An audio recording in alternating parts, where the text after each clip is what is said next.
Mahkamah Konstitusi menolak permohonan sengketa hasil Pilpres 2024 yang diajukan paslon nomor urut 1 Anies Baswedan Muhaimin Iskandar. MK menilai permohonan Anies Muhaimin secara keseluruhan tidak beralasan hukum.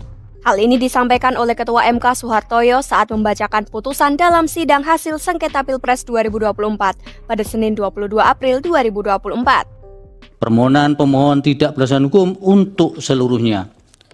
Berdasarkan Undang-Undang Dasar Negara Indonesia tahun 1945, Undang-Undang Nomor 24 tahun 2003 tentang Mahkamah Konstitusi, sebagaimana telah diubah terakhir dengan Undang-Undang Nomor 7 tahun 2020 dan seterusnya dianggap dibacakan. Amar putusan mengadili dalam eksepsi, menolak eksepsi termohon dan pihak terkait untuk seluruhnya. Dalam pokok permohonan, menolak permohonan pemohon untuk seluruhnya.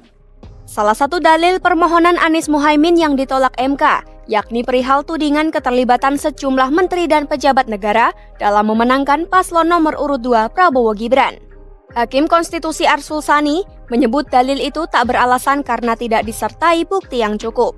Dalam pelaksanaan sidang gugatan, kubu Anies Muhaimin hanya mengajukan bukti berupa berita dan video yang bersumber dari media online. Bukti tersebut tanpa diikuti oleh dukungan saksi maupun ahli yang menguatkan dalil tersebut. Terlebih, substansi pemberitaan itu juga tidak menunjukkan secara spesifik bagaimana, kapan, di mana, dan kepada siapa ketidaknetralan dilakukan. Selain itu, MK memandang ketiadaan bukti berupa laporan dugaan pelanggaran pemilu kepada Bawaslu menunjukkan kubu Anies Muhaimin telah melepas haknya untuk melaporkan dugaan pelanggaran pemilu sesuai tahap. Lebih lanjut, dalam putusan ini terdapat 3 hakim konstitusi yang menyatakan dissenting opinion atau berbeda pendapat. Mereka adalah Saldi Isra, Eni Nurbaningsih, dan Arief Hidayat.